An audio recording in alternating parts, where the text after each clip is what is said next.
We're going to move into our lesson study with this patch where we have until 6:45. I see it will give us time to the next platform. Uh, Before we do so, let's just bow our heads for prayer.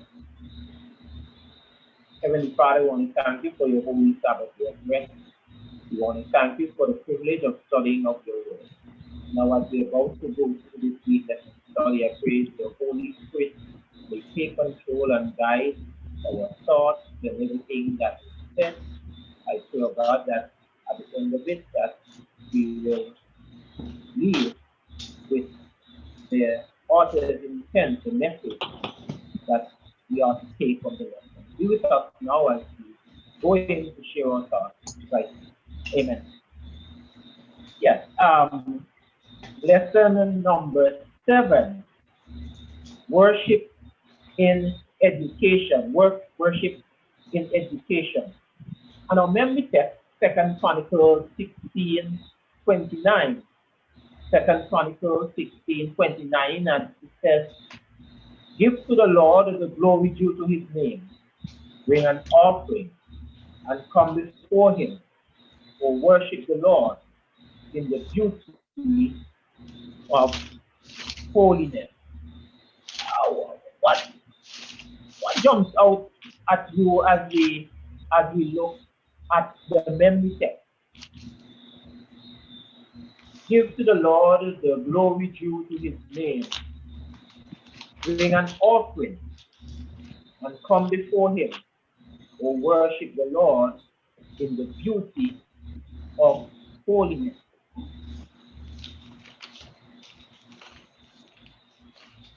Give to the Lord the glory due to his name. And we can accept that, but let me ask, why bring an offering? Why bring an offering? Anybody?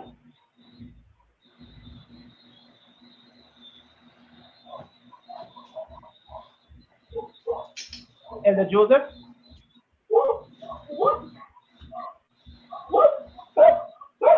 Elder, why an offering? Why bring an offering? Yes, give the Lord, we know, worthy of the glory, but why bring an offering? Which elder Joseph? Of the Elder Joseph. That's Oh, okay. right, yes. Why an offering? All right. Well, that is going to be. Now we're talking about worshiping education or true education in worship. If you put it that way, and God wants to teach us a little something this week, and let me dare say, I hope when you look at it and see just how important and how deep this week's lesson is, and that when we really get through it, we're going to really see to ourselves that a lot of things that we do and are doing and calling it worship, not worshiping anyway, and God don't really accept it. And so that's the same thought that jumps out at me this week when it says, "Give unto the Lord the glory to him." All right, fine. Giving to the Lord the glory to him. What you're saying, God deserves some glory. It is due him. And one of the things that God is requesting for us as we seek to give him glory, he says to bring an offering and come before me as you come to worship me in the beauty of holiness. A couple of questions jump out, as already said. Why bring an offering? But yes, I could ask another question. What kind of offering was God talking about here?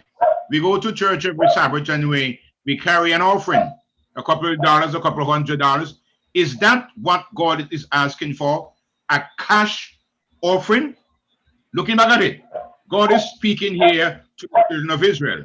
He says, "Bring me an offering and come into my courts." What kind of an offering is God asking for? And why does he need an offering? God says, "The rivers of oil, I have that. All the gold in the world, they belong to me. So why is God calling for an offering? Is this offering intended to buy God's favor? But the thing is, what is the offering that God is asking us for? And in reality, as we look at it, way back then talking to the Israelites, God was not talking about cash. The Israelites, in going to the sanctuary to worship, must take an offering, a sacrificial offering.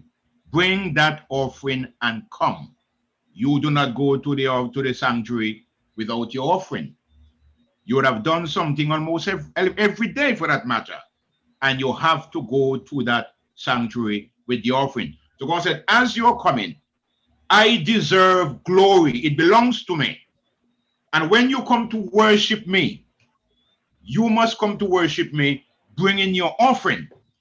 I'm going to leave it there for a while for us to ponder something very important. Because God was not talking about money. He was talking about this sacrificial lamb offering. But here is the million-dollar question.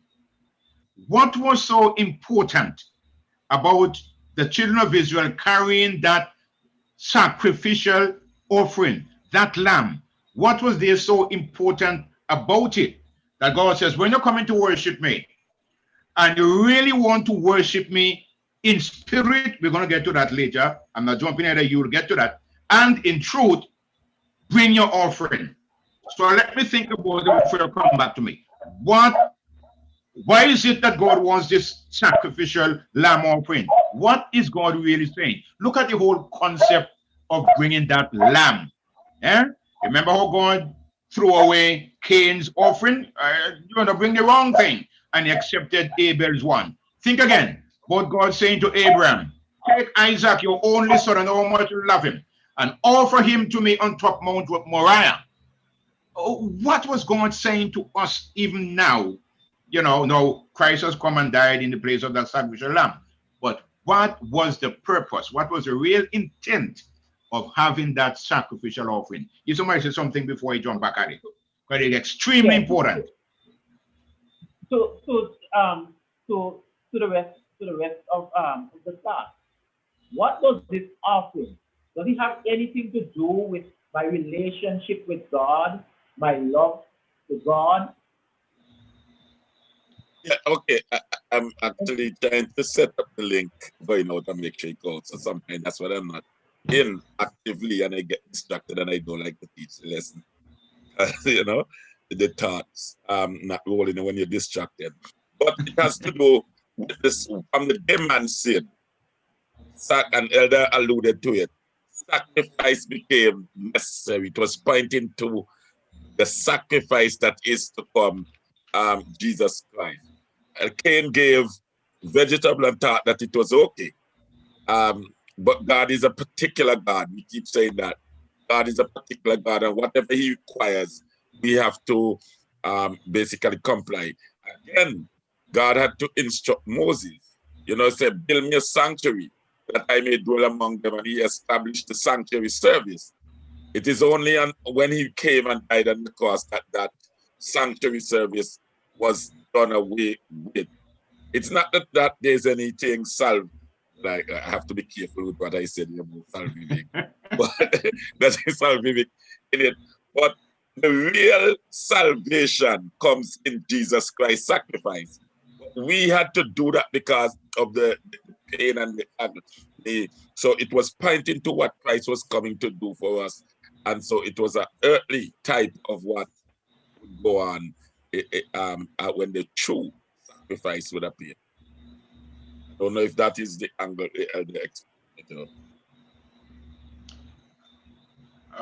Yes, and another question. We as humans, we all have this inclination, this urge, like we are wired to worship. And God is saying, look, worship the Lord in the beauty of holiness. What that means? Holiness, the beauty of holiness. What's that? Is worship worship? Well, God is holy. And so, I mean, let us jump back for a little bit at the conversation. Look, this thing is so nice and big and broad and everything. Jump right back to Jesus and the Samaritan woman. And she picked on that matter of worship. And they say, why you Jews want to beat us over the head about where we worship? You worship in Jerusalem, we worship in Mount Gerizim. So, I mean, what is this big thing? Where should we worship? And Jesus says, which is the true place of worship? And Jesus says, neither in Jerusalem nor in Gerizim. And what did Judah say? The hour is coming right now, and the hour is right here. Check the thought of Jesus. The hour is coming, and the hour is here. Check this now, John. When the Father is looking for true worshippers, not just any worshiper, but true worshippers, what they will do, who will worship him in spirit, number one, and in truth. In spirit, we'll get to that now, but in truth. What is the truth? God is holy. God is righteous. God deserves our worship. God deserves our adoration. That's truth. And now you must worship him in spirit. Now, here comes the reason for the offering in spirit. When you go to church, you know, and you're taking that lamb, go back to the Israelites. You would have to buy that lamb a couple weeks before, or a couple months before John, before you go up to the temple.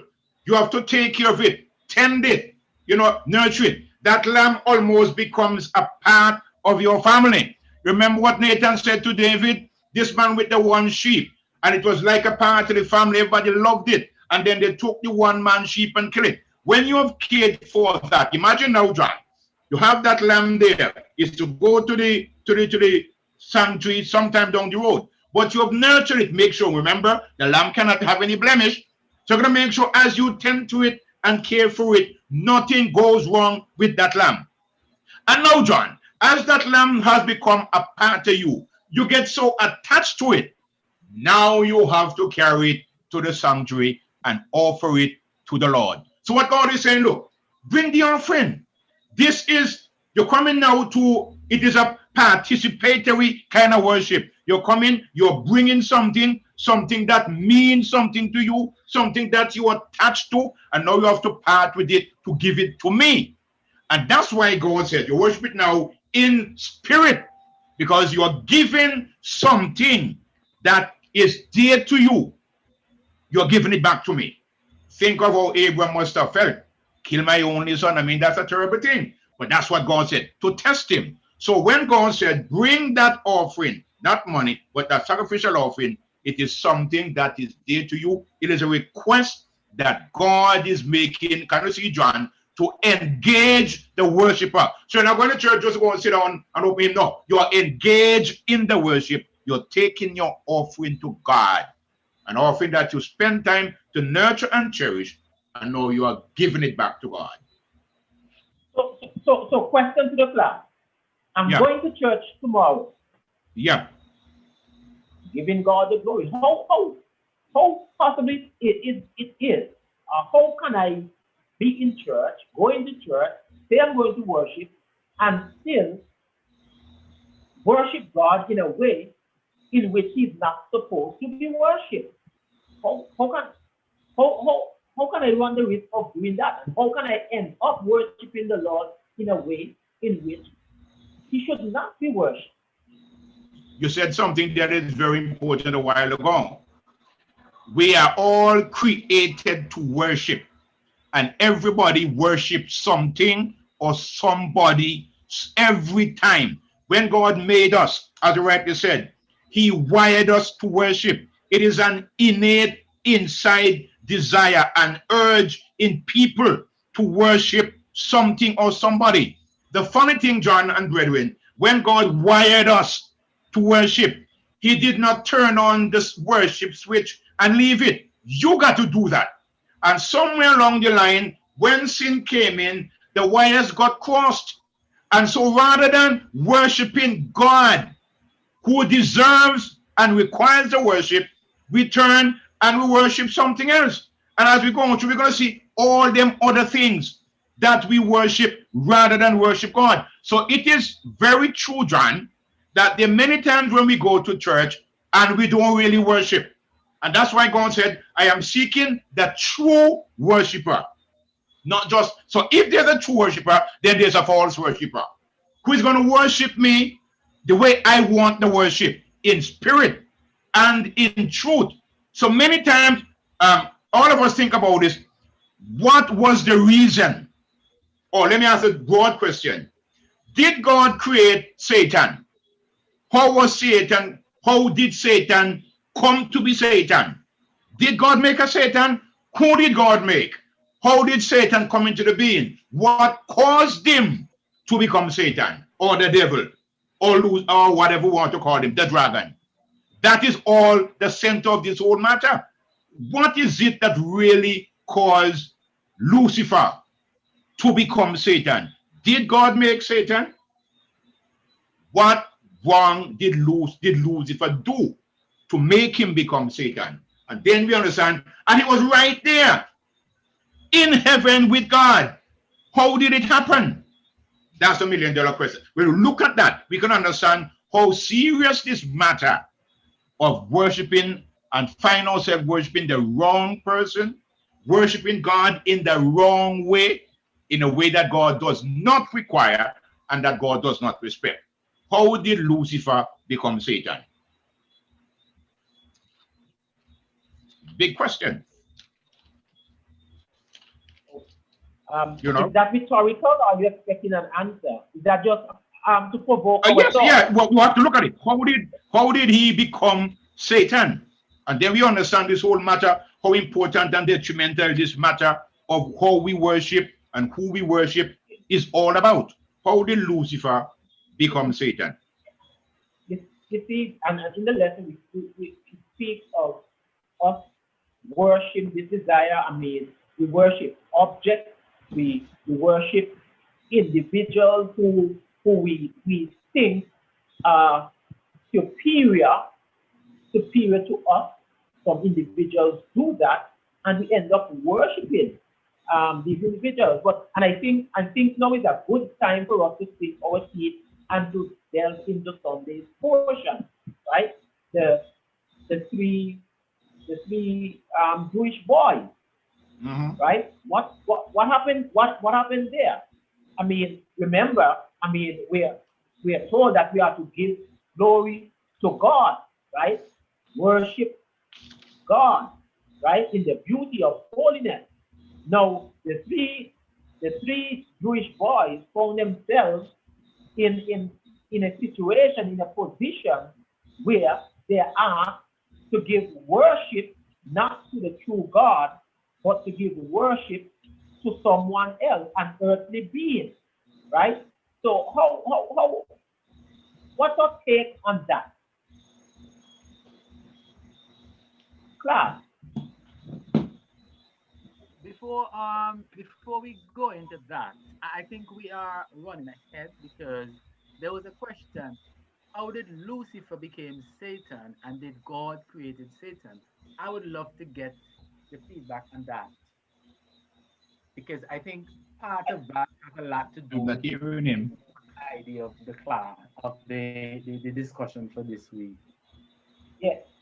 I decided to move because I think Sunday will answer the question. But yes, let's go back. Brother John wants that question answered. How exactly did Lucifer become Satan? I mean, what entered into him? Huh? What happened there? Maybe we should answer. Maybe we should answer the question: did God create Satan? Right. That was my original question. That was my original question. Did God create Satan? Did God create Satan? And once that question is answered, then we can move on to yes. And I would attempt to answer it. I'm not sure if it is the correct way, but I would say yes, not in his in terms of his attitude, behavior, but him as a being. because I mean, I think we would say that God created everything, right? But in the form, in terms of his attitude, his behavior, I would say no. That would be I my would answer ask to a that question. first part of the question. Okay, so a question to the class. What made Satan Satan? All right, now let us look at the thing. Let us put a couple of people together here, John and Leon, and let us see how this matter of worship is not a simple thing. You mentioned Hebrew boys. We're going to touch on him and them a little bit. Let's go back to Satan, where it all began. God made Lucifer. He did not make Satan. He did not create Satan. Lucifer was created by God. And God said, look, when I created you full of wisdom. You were perfect in beauty. You were living in my garden of God. You know, I create your pipes in you. He could sing all the melody that you can think of. God said, I made them in you. You are an anointed cherub that covereth on either side of my throne. There's where you were. You sat in the mountain of God. You walk up and down among the stones of fire.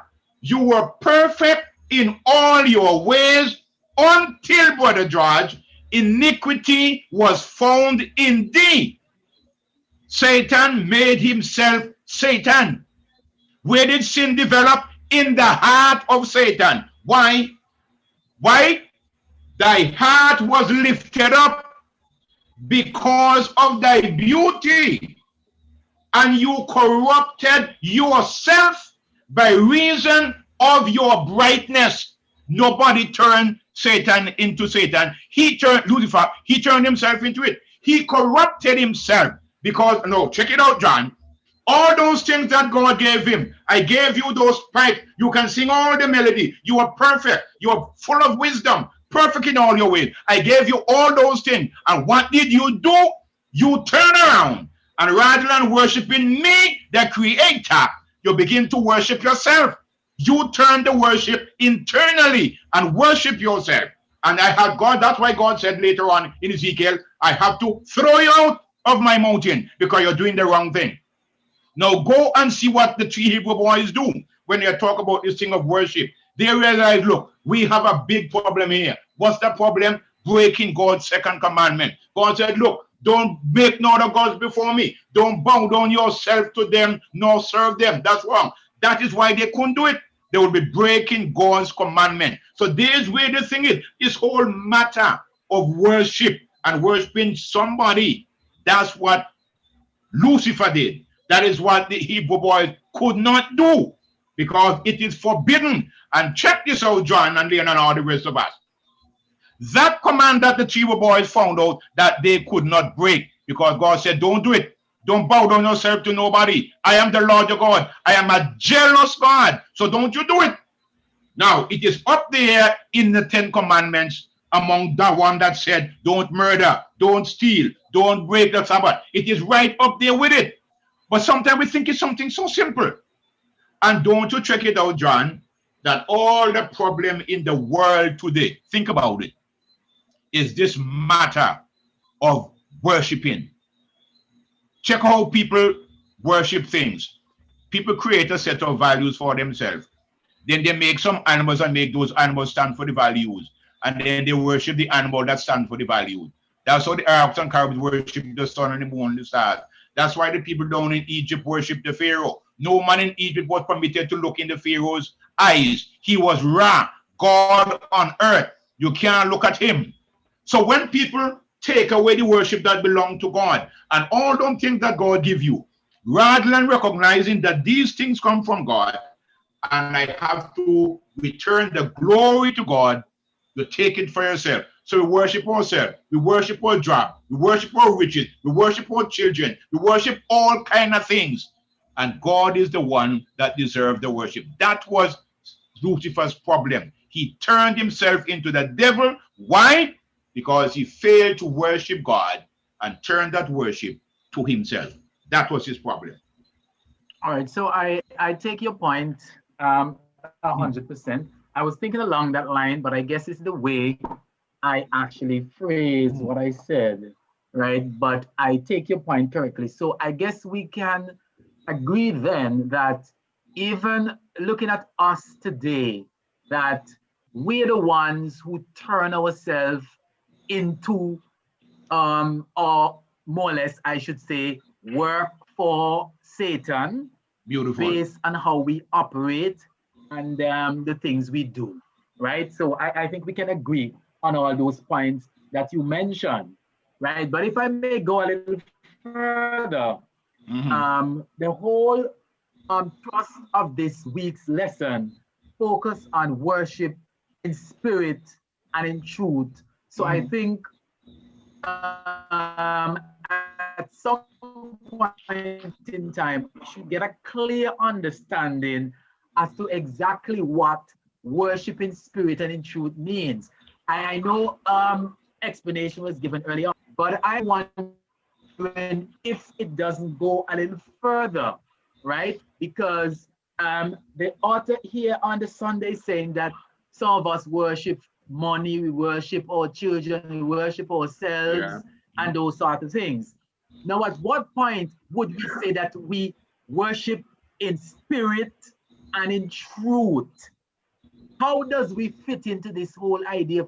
Or can a person say they're worshiping God and is not really worshiping Him in the correct form, right? I think we need to get that clear so that we don't fall trapped to the same idea of not worship in spirit and in truth. I think I need to get it a little clearer because it's a little foggy in my mind right now in terms of the whole idea of what does worship in truth mean? Good. And I'm going to throw Let that me wrong one back at you. go ahead. No, Anybody I'm want going to to? throw that right at you. Yes, go ahead. Answer the question. All right. Yes, and I, when John mentioned it, I said fine point, because there's where the whole crux of the matter really is. That conversation between Jesus and the woman. And it's interesting that she was the one who brought up the whole matter of worship, because the Jews and the Samaritans had a conflict. The Jews are saying Jerusalem is the place that you are supposed to worship. Anywhere else that you're going to worship is wrong. Now, remember some time ago, I brought up this matter of the sin of Jeroboam and what Jeroboam did. Jeroboam and Rehoboam, Solomon's two children. Jeroboam had a problem and he said to myself, look, if I allow the people in my part of the kingdom to keep on going back to Jerusalem to worship, I'm going to lose their allegiance. So what Jeroboam did, he built two sanctuaries, two high places, one at Mount Gerizim and one, and he said to the people, now, all of you rather than going all that long way to Jerusalem, stay down here and worship. No, that was wrong. And remember, Leon, remember when you piggyback on it when we spoke about it. Jeroboam built an altar. Now he's supposed to be worshiping, and went into that temple around that altar to offer sacrifices. Though that was not his job. He was not priest. So he said, he's going to worship. He's going to offer sacrifice around the altar. The man of God came and prophesied and told him that thing you're doing is wrong. And that altar is going to burst asunder and pour out his ashes, etc., etc. When the man of God told him what he's doing was wrong, of course, he figured, I am king. So if the priest can offer sacrifice, why can't I do it too? No, that's your thing. That part of the worship is not for you. God don't require you to do it. And so when the man of God made the prophecy, he put forth his hand, he said, don't let him get away, to hold the man of God. And what did happen to him? Now that take you back to Revelation 12 and 13, the mark of the beast. When we talk about it, leprosy came, his hand stayed right out there and would not come back. Then he said, please pray for me that my hand might be restored. The man of God prayed for him and the man was restored. He was going up there saying he's going to worship in the temple. He's the king. The people were going to Jerusalem to worship. He said, no, stay down here and worship in these sanctuaries that I build. He made his own priests and set them in there, contrary to God. That's false worship. God gave them the specifications of what they should do and how they should do it. But the king said, no, I'm going to do it this way. So that's wrong. So when the woman is asking Jesus, should we continue to go to Jerusalem to worship, or should we worship down in Mount Gerizim? We worship. You Jews say we're wrong, and that's a conflict. Everything we do is wrong. So Jesus said, boy, neither in Jerusalem nor down here is the place to worship. Because the hour is coming, and the hour is right here, when the Father is seeking true worshipers, Brother Leon. Not any kind of worshiper, the true worshiper. And how will the true worshiper worship God? He will worship God in spirit and in truth. In spirit, recognizing who God really is. He's God. He's Jehovah. He is righteous. Go back to Revelation and see what happened in the scene. And then you see why Jesus is worthy of worship. The 4 elders, the 24 elders, the 4 beasts, all the angels falling down and worshiping Jesus because he's worthy of the worship. The only one who could step forth and open the book and loose the seal. He is worthy to be worshipped. So when you recognize who God really is, you're going to worship God in truth. Because remember, he said, anyone who comes to God must believe that he is. That he is what? That he is God. So worship God because he is God. And if God is God, God can't tell you to do one thing and you doing something else. You got to do what God said to do. That's the truth. Now, the spirit of it, you must go with the whole of you. So you're taking your tithe to church, Brother Leon, and you're saying, look, this is my way of showing God how I'm taking part. I am coming to worship him, and I am bringing this offering of thanks. I'm not coming with my just 2 long hands, not because God wants the money, he don't want it, but it is showing God I am involved, I am participating, I am in this thing with you. You're worshiping in the spirit. Ask yourself, all of us ask ourselves a question. Nobody have to answer. When last you can tell yourself that you really went to church and worshipped? And somebody said, Brother Leon, is it possible that we go to church and do a lot of praying, a whole bunch of praying, but we ain't do no praise at all? And so worshiping God, another aspect of it, is giving God the praise because of who he is. Remember the Lord's Prayer, John? Our Father, we're calling him our Father. Where he is? In heaven. We're saying about him, holy be your name. That's how it begins. Praising God. Talk to me. God, thank you so much. Now, we're talking about the whole question, the whole issue of worship. That's right. You know, as God gets ready to, to wrap things up, how important is our worship in these last days? As God gets ready to wrap things up. No. How important is worship? No. Very, very important because, as the elder said just a while ago, to worship God in truth, you are basically accepting the fact that he is God. And so you're basically doing what he expects you to do, right? And so that is worshiping him in truth, right? And he went a little further because we're talking about true worship. And he linked the truth with the spirit because they can't be one without the other. Because the author did say to us here, the author used the term lifeless formalism, right? And so this is just like I knowing what is expected of me. I know what God expects me to do. But the question is, am I doing it?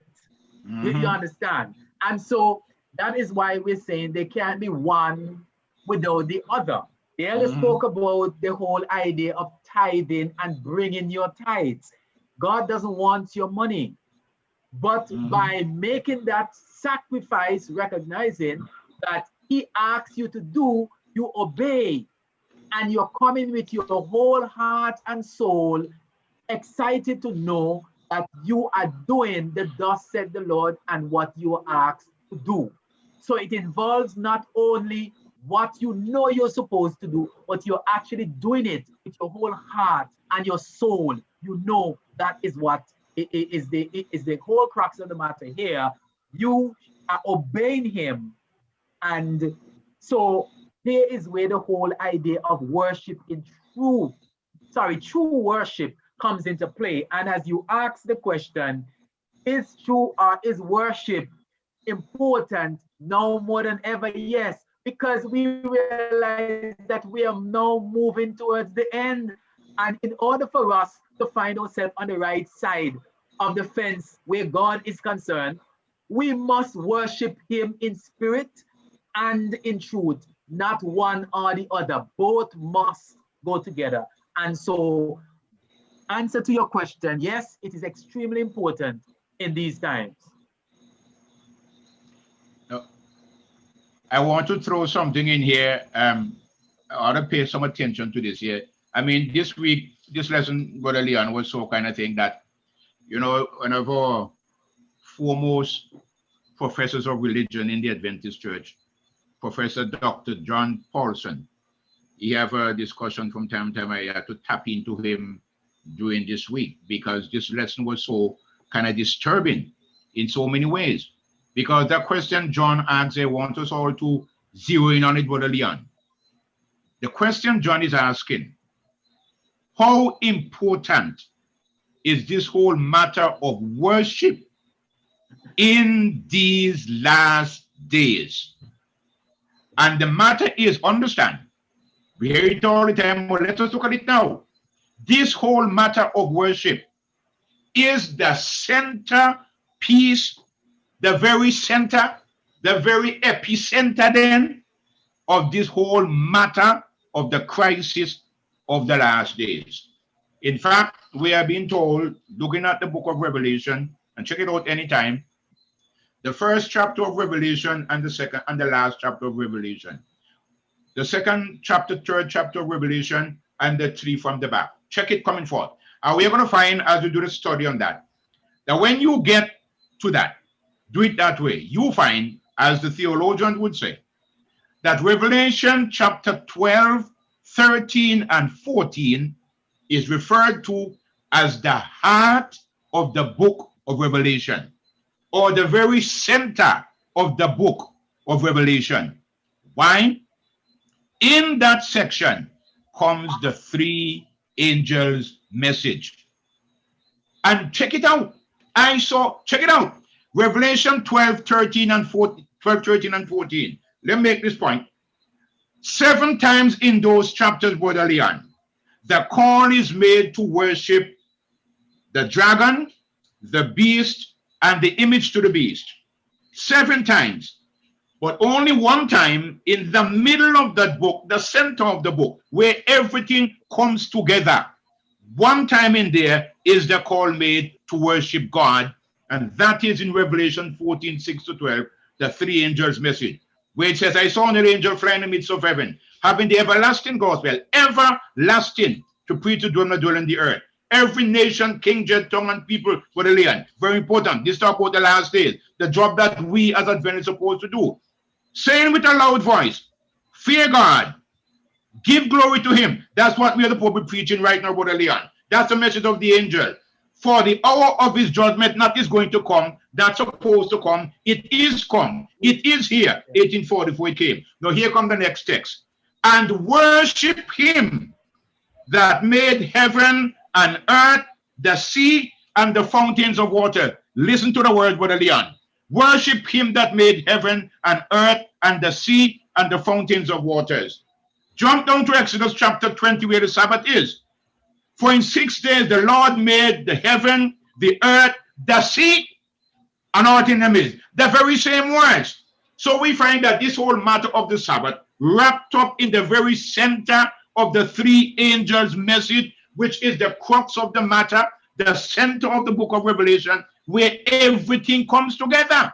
And that's why I always keep saying this matter of keeping Sabbath is not as simple and as easy as we take it. It's a big thing.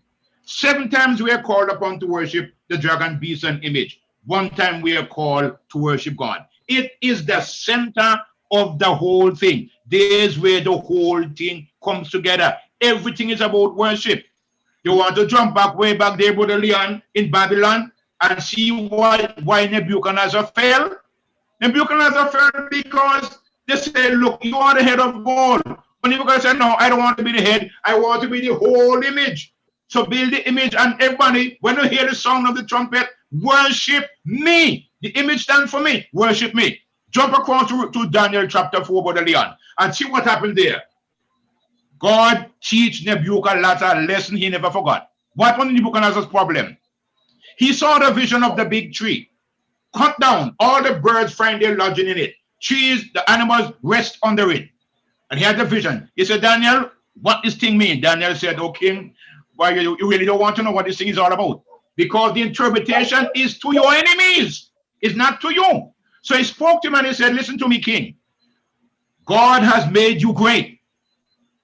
Everybody in the world finds their sustenance from you, but you're doing something wrong. So he said, look, here's the lesson. Break off your sins by righteousness and your iniquities by showing mercy to the poor. And if you do that, maybe the Lord would have some mercy on you. But did the king listen? No, he didn't listen. Now look and see what the king really did. What did the king do? One day, he was walking in his palace. And as he walked in his palace, the very same thing that Daniel warned him not to do, the king did it. Nebuchadnezzar said, look, is not this great Babylon that I have built with the power of my might for my glory? God, Daniel said to him, God set you up there to be mighty, to be king. Everybody get the sustenance from you. Now, rather than acknowledging God for that, you're taking it and you're turning it onto yourself, making an image of God to represent you and wanting people to bow down and worship it. You're wrong.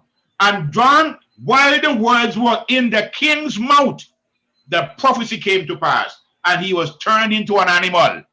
And how did he get saved? And the thing turned around when he recognized, when he came to himself, the Bible said, and recognized who he was.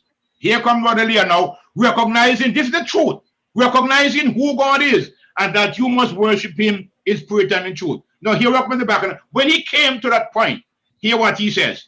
I, Nebuchadnezzar, lifted up mine eyes unto the heaven, and mine understanding returned unto me.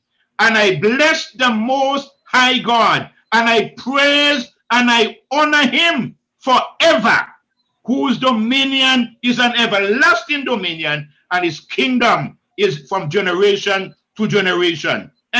You know, I extol and worship the King of Heaven. When he came to that point, God returned to him his sanity.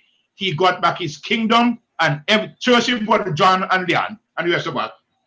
Everything from then back to now is centered around this matter of worship. And when we take the worship that belongs to God and we put it on ourselves, and that's the problem, is not the problem with Trump. He lose, but he can't lose. No, you just focus on yourself. I must not lose. I must, no, I win. Taking, it is not yours. You're so focused on yourself that you can't give the praise and the glory where it belongs. And while I leave it alone, John, think about this and let's answer this question.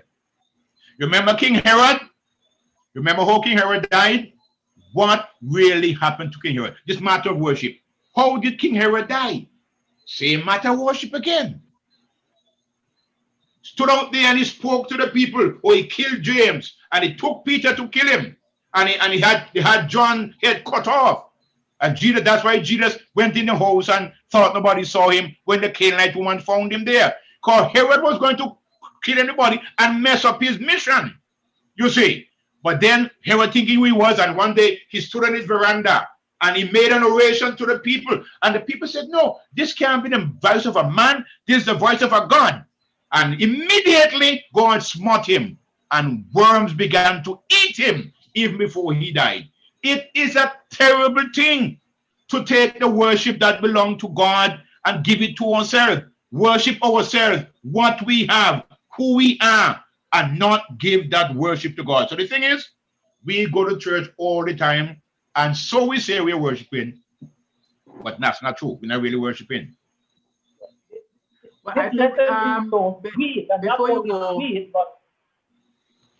yeah, I was gonna say before you go, I think the elder gave a very comprehensive explanation. I think it was exceptional.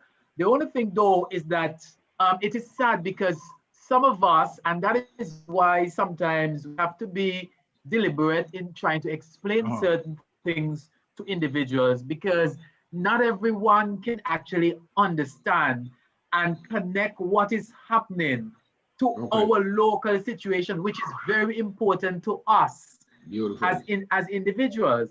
Because if you take, for example, I mean, we have individuals, and you mentioned Trump, we have individuals who, when they find themselves in position, they focus on themselves, and then they have others focusing on them. And here is where we're talking about, like, you're worshiping them, and this is what we consider, because some of us think that worshiping is just kneeling down and praying and coming to church, and that is not what it's talking about here. And you alluded to that earlier on, the number of worship. And so we as Christians especially, we have a responsibility, because if I am the pastor of the church, or maybe not even the pastor, I have a position, and individuals are looking to me, it's like I am doing all the wrong things, but because they look up to me, they support me in all the wrongs that I'm doing, we can say that they're worshiping me. You understand? That's right. And so we as Christians have a serious responsibility when we see individuals, be it in church, be it in the workplace, be it in government, and mark you, everything ought to be done in decency and in order. Not because we think that we are right, we're going to jump and do it any old how. But as Christians, we have a responsibility to call wrong wrong. And if we support the wrong, we are basically doing what the person is doing. So, I mean, it is sad, it is painful. And so I am always of the view that we have to sometimes take some time and explain to people in the simplest form. These are things that you should not do. So if we use Trump, for example, where we see what is happening, and he doesn't want to concede that he would have lost anything, that if he loses, there's something wrong, because he must always win because he's Christ. And then there are people who support him hearing the nonsense and still going along with it. It's a sad day. And so even us as Christians, we have a serious responsibility. When in our local situation, we have our government who is doing all the wrong things. And because we say we support them and we're red, we're going to accept everything and go and vote for them to continue. We are worshiping them. And these are the things that people need to understand. And it is a sad, it is very painful when Christians do these things. You understand? We are supposed to call wrong wrong, no matter what it is. Because if we don't, we are worshiping things that we're not supposed to worship. And everything that we do is basically going in vain.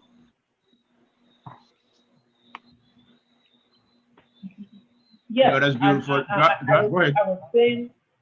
I was about to say before, George, I mean, this lesson is not just sweet and exciting, but it is rather instructive for us living in the last days. And Revelation, it says, Revelation 14:12, and it says, look, here is the patience of the saints. Who saints? Who are they? Who are the saints? Say, here are they that keep the commandments of God. And in the context of the lesson, Exodus 20 speaks of, worshiping idols. And God let us know that, hey, he's a jealous God. And it goes on to say, and it says, not only do they keep the commandments of God, but what? And the faith of Jesus. The faith of Jesus. What is this faith of Jesus that Revelation here speaks about? What is this faith of Jesus?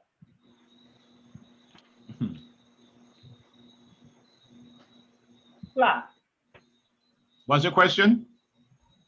What is this faith of Jesus? I'm saying that Revelation 14:12 says that here is the patience of the saints. Who are these people? Who are these saints? The patience of the saints, right? Here are they that keep the commandments of God. And in the commandments of God, in keeping, it says, look, I'm a jealous God. He desires our worship, right? You don't bow down to anything or anybody. You don't give anybody the glory that belongs to me. I'm the only one that you're supposed to be worshipped. You worship anything or anybody else, I'm not pleased. I'm jealous, right? And it says, and the faith of Jesus. The faith of Jesus. What is the faith of Jesus that Revelation speaks of? Anybody? Another area. Go ahead. The saints are God chosen people. Like we who have accepted Christ, we're walking with him in righteousness. All right, I was going to say another area. Second coming. Another part of the Revelation will tell us that they worship, keep the 10 commandments of God and have the testimony, the faith or the testimony of Jesus. And the angel said to John, this testimony of Jesus is the spirit of prophecy. The last church, God's last true church, our church, is supposed to be identified in two ways. They keep all of God's commandments. Now, this is, brethren, is a very interesting thing. James 2 says, if you keep the whole law and offend in one point, you're guilty of all of them. So if you hate, if you covet, if you are disrespectful to your parents, then you have broken the Sabbath, you have committed adultery, you have stolen, you have murdered. If you break one, you break all. Now, Brother Leon said something there, and let us not slip over it. Since all these things are so important, the lesson this week tells us something. It introduces the book of Psalm, a very strange chapter in the book of Psalm, Psalm 78. It's the teaching psalm, and that is why they bring it here, because we're talking about education in worship. You would not find this book of Psalm 78, mentioned much in other places, but it is a terrific psalm. And as Brother Leon said, these things that we are supposed to know, God said, listen to me, give ear, incline your ears to the words of my mouth. I'm going to open my mouth in a parable, and I will utter the dark sayings of old. Psalm 78, 1 and 2, dark sayings of old, or the sweet truths of all. The things, Brother Edson, that we used to understand as old Seventh-day Adventists, and we know letting them slip so that the younger people in the church figure it is not that way. They can do what they like, run up and don't do anything, and nobody telling them nothing. And when you try to talk to them, everybody get upset and jump down the church. Go and say, listen to me. I want you to teach these sweet old truths to the generation that is coming, and to the next one, and to the next one. They are not supposed to forget. Let me say something here I want you ever to forget. If I would ask a question, what was the first crime committed by the children of Israel? Was it idolatry when they went off and worshiped idols? When Aaron stayed down there and made them a golden calf that they would worship? Was it that? No. Israel's greatest and first crime was not idolatry. It was forgetfulness. Psalm 78 You forget. I mean, Brother Edson and Brother John, you must have heard, Leon must have heard this from time to time. Remember that word that always been preached by and spoken about by Brother Edwards, Ephraim and Brother Ephraim. Ephraim is half-baked. The tribe of Ephraim, half-baked. Why is that they called half-baked? The tribe of Ephraim, Brother Leon, was the most powerful tribe in the whole camp of Israel. But when they were going to a decisive battle, Ephraim ran away. It is in Psalm 70, and that's why God told the people, remember Ephraim. What did they do? They forgot who I was, the God that brought them out of Egypt. We call it there, in the day. I protected you by the pillar of cloud, the pillar. In the night, the pillar of fire. I was with you. I opened the rock and give you water. I fed you manna, and you turn around and you forget. So God said, just as back then, Brother Leon, our greatest problem, as the philosophers would tell us, no, the great thinkers and Bible scholars, listen to Dr. John Paulson this week, the root of the rebellion of people back then and right now is forgetfulness. But Leon wants us to answer a multi-million-dollar question and see how well this thing fits. The root cause of rebellion is forgetfulness. Now let's take an example. A husband and wife, or even the children, Brother Leon.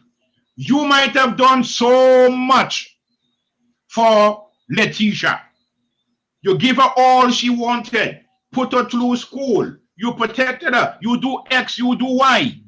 And then after all of that, somewhere down the line, you made some little slip, some little thing you did wrong. I'm just putting a scene here. And Letitia turn around and turn against you. Why? Because she forgot what you did. How many times right in the church, we among each other, we have done X and Y and Z for another, and then some little thing go wrong, and we forget. We may have a wife or talk with that. We all do it. Your husband might have done all kind of nice, good things. He did one bad little thing. You forget all the good things and you focus on the one bad, and he the worst person in the world. All the time people do it. When we forget how others have treated us, when we forget how God has been to us, that is when we rebel against God. If you remember how God has been to you, He sent rain and He protect you, Sister Jackie. And when you couldn't walk, He make you back that you can walk. And He took care of you and all that. Yeah. If you focus on that and thanking God for all these things and the sunshine and the rain and for your husband who is still alive and not sick and for your children who are not sick, if we keep doing that, we would not have a reason to behave the way we behave. Remember, very powerful. The root cause of the rebellion, the problem that the tribe of Ephraim had in running away. And so they were labeled in the Bible as half-baked, and they were the most powerful of the tribe. What was their sin? They forgot the acts of God. So look here, Brother John. One of the main focus of true education in worship is to remember the acts of God. When we forget, we go wrong. And so, you know, I said over and over, Brother Leon, I don't want to say, but, you know, this whole matter has happened in America, you say, but how could those people be running behind Donald Trump like that? And you always say, leave the Americans alone. You want to ask them Keegan's that. How could we see with our own two eyes the things that our leaders do in and out and in and out, and we have nothing to say about it? We don't call them out. The church don't say nothing. We still hug them up and kiss them up and do anything they say. You worship them. Anything you put in front of God.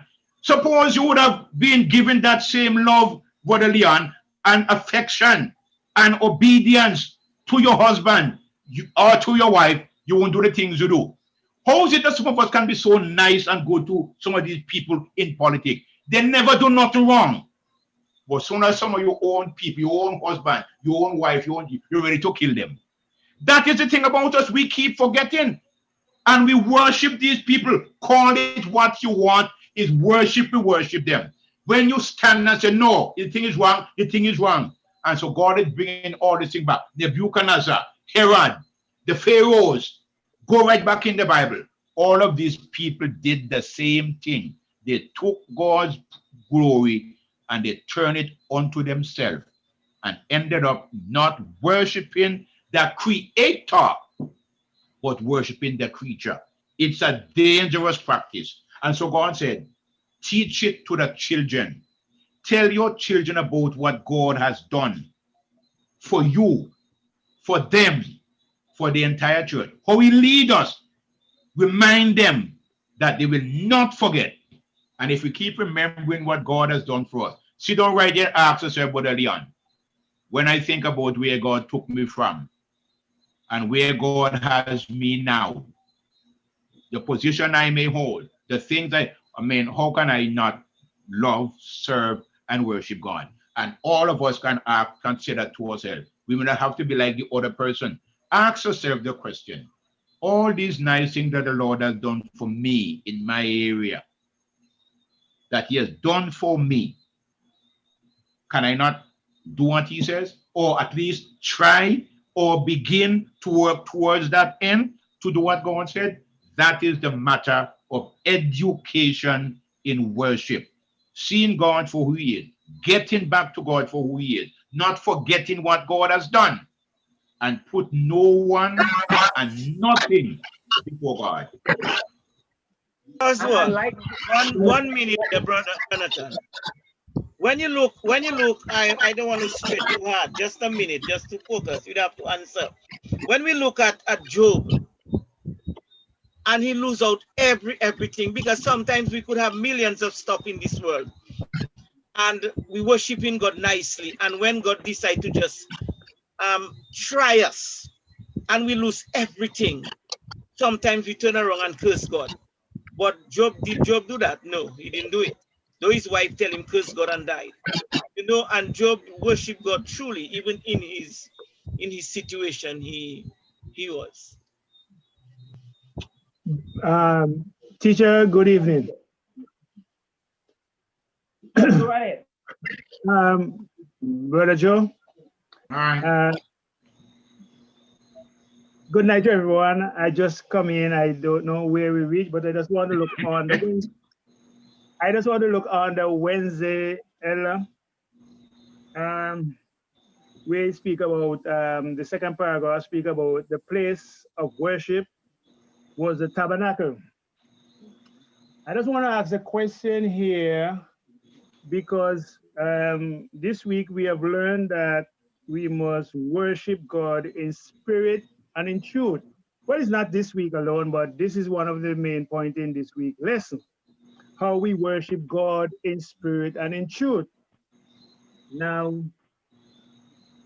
is every time that we stand before in the tabernacle, where this church is our tabernacle now, is every time that when we go into the tabernacle, are we worshiping God there in everything that we're doing? Or let me phrase the question different. Should we always be worshiping God when we goes into the tabernacle? Because sometimes we're not really worshiping God when we goes into the tabernacle.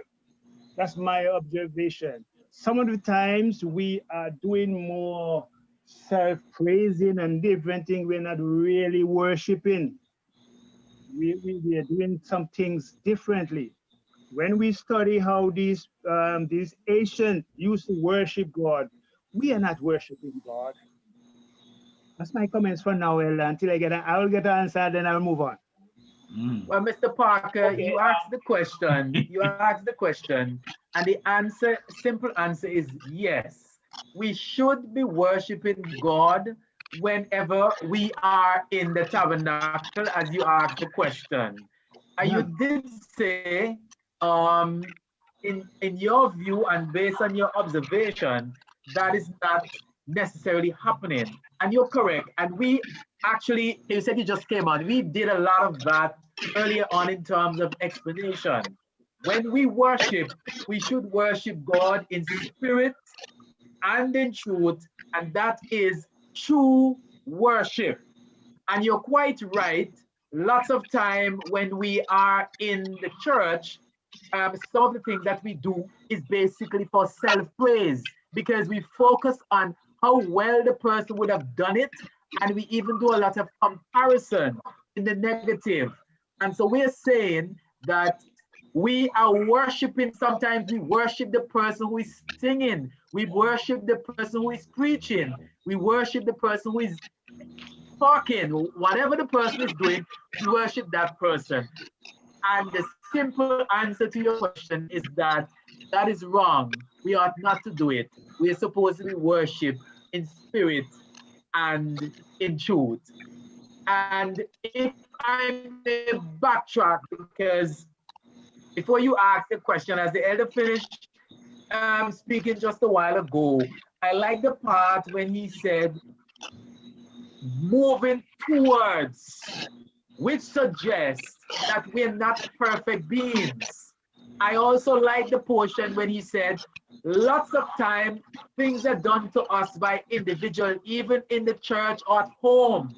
And the person would have done one thing, and we have a serious issue with that one thing. But we go out in public, and some of the things that some of these leaders are doing, we support them in the wrong. And so we can say that we're worshiping these individuals. We are supposed to recognize that we are human and God died for us on the cross. And even after he died for us, we go and we do terrible things and we ask him for forgiveness. And as long as we ask him for forgiveness and we are truly sorry for what we would have done and want to turn from our wicked way, he will accept us, recognizing that we are sinful beings. So our effort here, what we are supposed to be doing as Christian beings, is to striving towards the mark.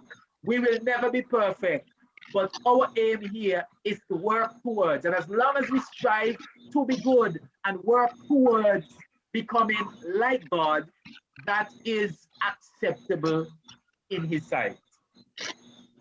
Okay, thank you so much. We have passed the time, and so Elder, I just want to say this, Elder, and give you the coming with the wrap up with the closing thought. And the children of Israel, they you know, they were to be a holy people, right? A holy nation. And they worship God, and yet still they were engaged in corruption,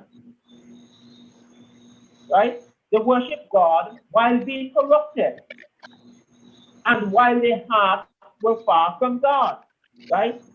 I mean, I want you to speak to that and the danger that we can find ourselves in this last day that things begin to wrap up. And you just give the closing thought. I give you 2-3 minutes to do that. Yeah, well, as the word is said, is what Israel did, and that's what we're doing too. Israel was supposed to be worshiping God. They were called out as this special nation to present God to the other nations that they may know who God really was and who God really is, but they were not doing it. But Ian pointed to a very important thing, and Brother Leon said something just now about the cross. Bear one thing in mind, we said this whole matter of worship, the whole matter of the book of Revelation that talks everything about Jesus, the center of that book of Revelation, Revelation 12 to 14, that talks about the all of God's judgment is come.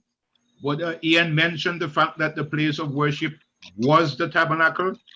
There's where God's central idea of love and worship, forgiveness, and the plan of salvation centers. So in other words, true education in worship, Brother Leon has pointed, centers in the cross. What happens there? And so he says, if we remember and center our worship on the sacrificial death of Jesus on the cross, then we are going to worship him the way we're supposed to. When you look at the sanctuary or the tabernacle, what happens there? All the offerings that were carried up there, the sacrificial offerings were pointing to Jesus, who was the sacrificial Lamb of God. Everything was pointing to him. And so as we began and we said, God said, bring that offering and come into my courts to worship me. The Israelites were carrying their lamb that they nurtured and cared for until it became a part of them. And then they're now giving it back to God in worship and sacrifice. Whatever you have that you have to give to God, you may have to sacrifice something you don't really want to give up, but you have to sacrifice it. As Brother Leon said, one this day when he bumps into this person, when he went on a trip somewhere, the person they were not talking to, and then you have to say, well, what do I do now? Here God brings you face to face with a situation. What are you going to do with it?